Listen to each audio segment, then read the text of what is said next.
নিরাপত্তা ইস্যু জাতীয় অবমাননার জন্য টি-20 বিশ্বকাপ ভারতে খেলতে চায় না বাংলাদেশ, আগ্রহী শ্রীলঙ্কায় খেলতে বলেছেন ক্রীড়া উপদেষ্টা ডক্টর আসিফ নজরুল। ভারতীয় দল না পাঠাতে নিজেদের সিদ্ধান্তে অনড় বিসিবি, জানিয়েছেন সভাপতি আমিনুল ইসলাম বুলবুল। আইসিসি থেকে বিসিবির দেওয়া চিঠির জবাব পাওয়ার পর সচিবালয়ে ক্রীড়া উপদেষ্টার সাথে বৈঠক করেন বিসিবি সভাপতি মানিক মাহমুদের রিপোর্ট। নিলাম থেকে রেকর্ড মূল্য 9 কোটি রুপিতে আগামী মার্চে হতে যাওয়া আইপিএলের জন্য টাইগার পেসার মোস্তাফিজুর রহমানকে দলভুক্ত করে কলকাতা নাইট রাইডার্স। কিন্তু বাংলাদেশে দীপু দাস নামে এক নাগরিকের হত্যাকে কেন্দ্র করে প্রতিবাদী হয়ে ওঠে ভারতের উগ্রবাদীরা। মোস্তাফিজকে আইপিএলে খেলতে না দেওয়ার হুমকি দেয় তারা। তাদের হুমকি ধর্মীয় ও রাজনৈতিক নেতাদের তীব্র বিরোধিতায় মোস্তাফিজকে বাদ দিতে কেকেআরকে নির্দেশ দেয় ভারতীয় ক্রিকেট বোর্ড বিসিসিআই।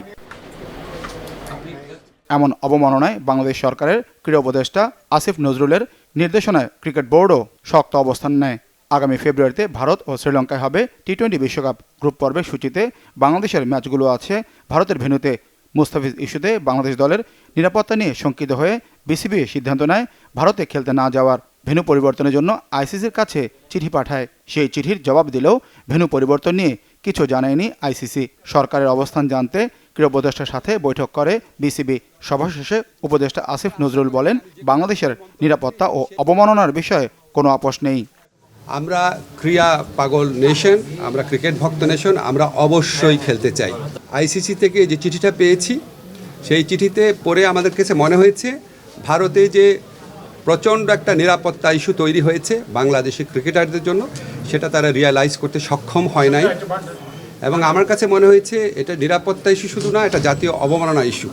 কিন্তু আমাদের ক্রিকেটারদের নিরাপত্তা, বাংলাদেশের নিরাপত্তা, বাংলাদেশের মর্যাদা, এটার প্রশ্নে আমরা কোনো আপোষ করব না। আমরা ক্রিকেট খেলতে চাই, আমরা বিশ্বকাপ খেলতে চাই, এবং এটা আমরা আরেকটা যে আয়োজক দেশ আছে শ্রীলঙ্কা, সেখানে খেলতে চাই। খেলোয়াড়দের সাথে সাংবাদিক, দর্শক ও স্পন্সরদের নিরাপত্তার বিষয়ে আইসিসিকে বোঝানোর চেষ্টা করা হবে, জানান বিসিবি সভাপতি আমিনুল ইসলাম বুলবুল। এই যে সেফটি এবং সিকিউরিটি যদি ইমপ্রুভ না করে আমরা এই বিশ্বকাপে আমরা ফাইট করে যাব ফর আওয়ার রাইটস। আমরা বোঝাবো, কেননা দেখেন পূর্বেও কিন্তু সিকিউরিটির কারণে বিভিন্ন এই ধরনের ইভেন্ট হয়েছে, এবং আপনারা জানেন যে হাইব্রিড বিশ্বকাপ যে হচ্ছে সেটার মূল কারণটাই কিন্তু সিকিউরিটি। সো আমরা আশা করছি যে আমরা যে আমাদের রিজনগুলো আছে সেগুলো আমরা এস্টাবলিশ করতে পারবো। এই যে একটা প্রোপাগান্ডা চলছে যে আইসিসি আমাদেরকে জানিয়েছে শ্রীলঙ্কা খেলা সম্ভব না, এই ধরনের কোনো কথাই হয়নি আমাদের কারোর সাথে। আইসিসির সাথে আমাদের যোগাযোগ হয়েছে একটা, আমরা তাদেরকে জানিয়েছি, তারা আমাদেরকে জানতে চাইছে কী কী ইস্যু, তো আমরা এখন কী কী ইস্যু সেগুলো লিখে পাঠাবো। বিসিবির দাবি, আইসিসি মেনে না নিলে অথবা টি-20 বিশ্বকাপে না খেলতে পারলে বিপুল পরিমাণ আর্থিক ক্ষতি হবে বাংলাদেশের। আইসিসির সিদ্ধান্তের অপেক্ষায় এখন বিসিবি। মানিক মাহমুদ, বাংলা ভিশন, ঢাকা।